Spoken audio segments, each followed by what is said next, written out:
أعوذ بالله من الشيطان الرجيم بسم الله الرحمن الرحيم يا أيها الذين آمنوا صلوا عليه وسلموا تسليما أشهد أن لا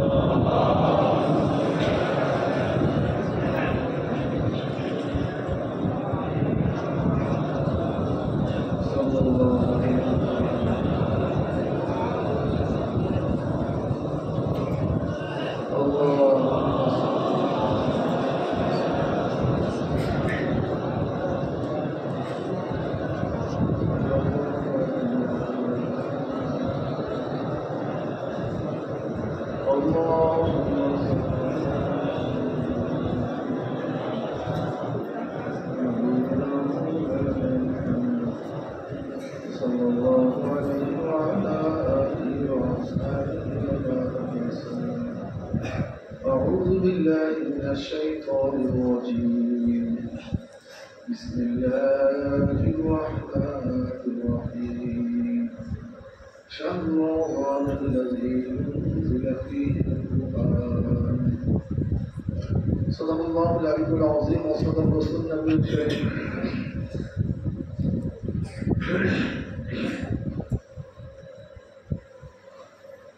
আল্লাহ পাক রব্বুল আলামিন দরবার লাখ কোটি শুকরিয়া যে মওলাই কারীম দয়া করে মায়া করে এখন পর্যন্ত আপনাকে আমাকে হায়াতে রেখেছেন। গোটা দুনিয়ার মধ্যে আজকে দিনও বহুত মানুষ দুনিয়ার থেকে বিদায় হয়েছে। বাংলাদেশে বহুত মানুষ আজকে দুনিয়ার থেকে বিদায় হয়েছে। বরিশাল জেলায় গিয়ে দেখেন কত মানুষ, বরিশাল থানার মধ্যে এমনকি ইউনিয়নের মধ্যেও মানুষ আজকে দুনিয়াতে নেই, কিন্তু আল্লাহ পাক আপনাকে আমাকে এখনো হায়াতে রেখেছে। কি নিয়ামত ভাই! কত মানুষ জিন্দা আছে, অসুস্থ, বিছানায়, হসপিটালে, কেউ অ্যাক্সিডেন্ট, কেউ হার্ট ডিজিজ, কত ঝামেলার মধ্যে আছে, শেষ নেই, কিন্তু আল্লাহ পাক আপনাকে আমাকে সুস্থ রেখেছে। কত মানুষ সুস্থ আছে, রোজা রাখা তো অভিজ্ঞ নেই, কপাল করা কুকুরের মতো।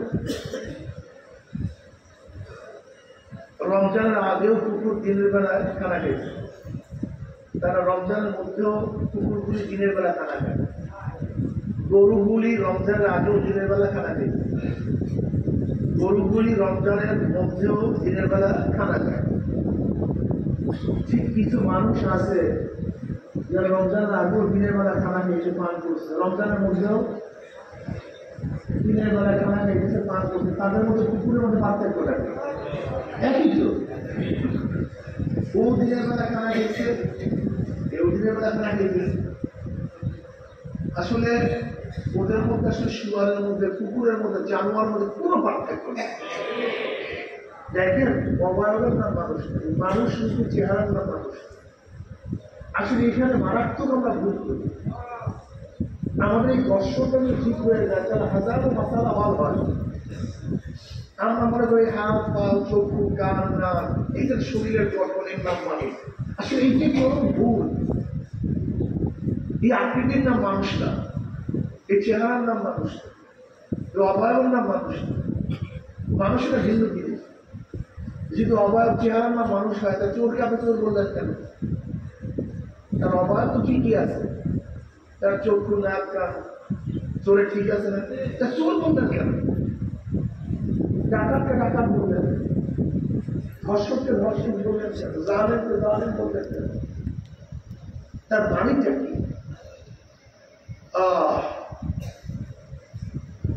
আসলে অবয়ব কিচ্ছু এটা তো বুঝতে যাবে, বুঝতে যাবে, ধ্বংস হয়ে যাবে।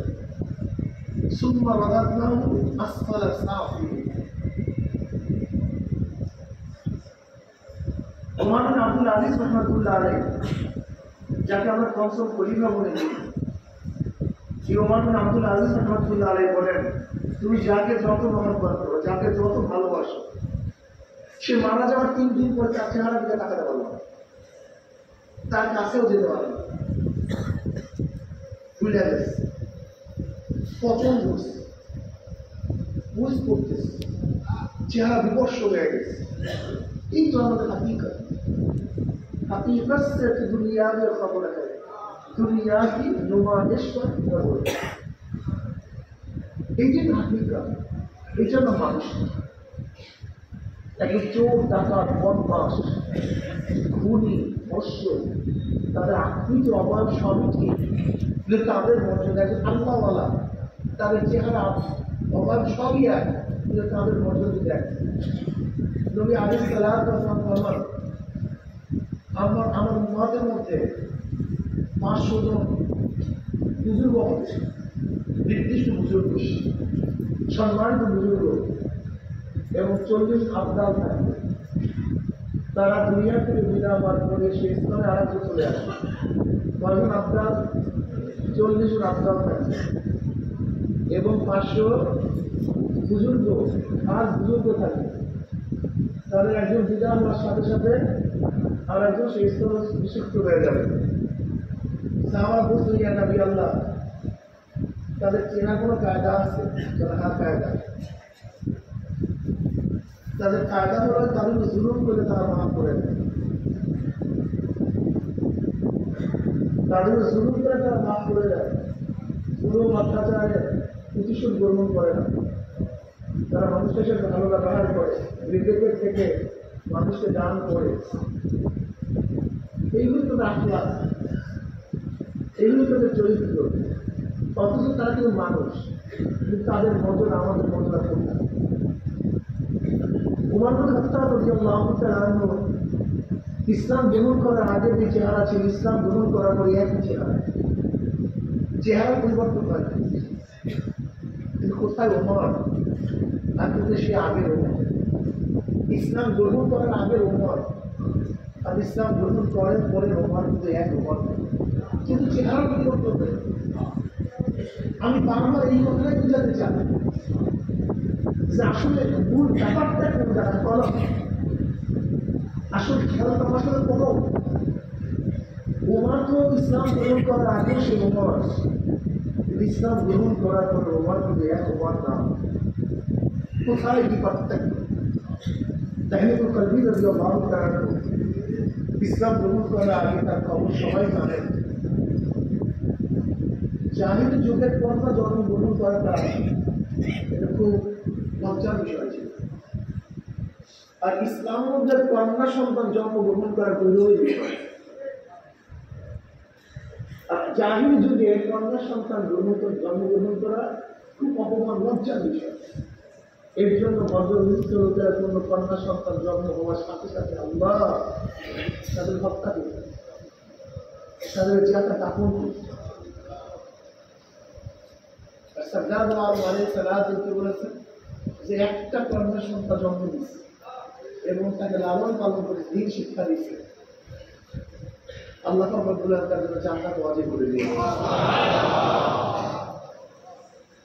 কি মর্যাদা দান করছে ইসলাম কন্যা সন্তানদের।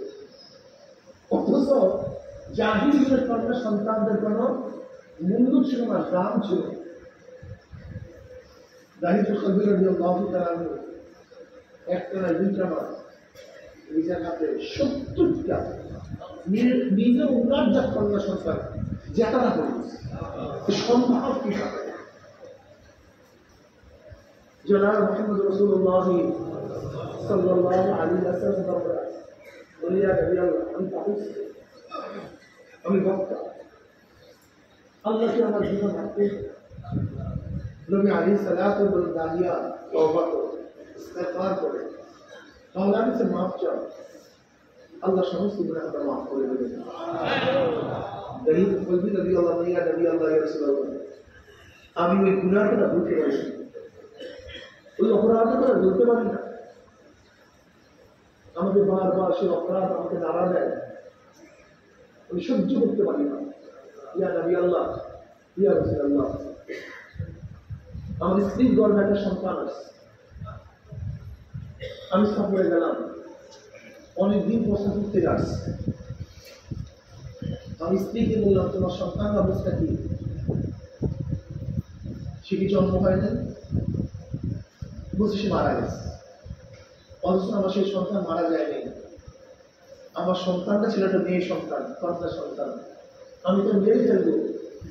এই ভয়ে আমার স্ত্রী তাকে তার নানা বাড়িতে রাখছে, আমার ঘরে রাখে নাই।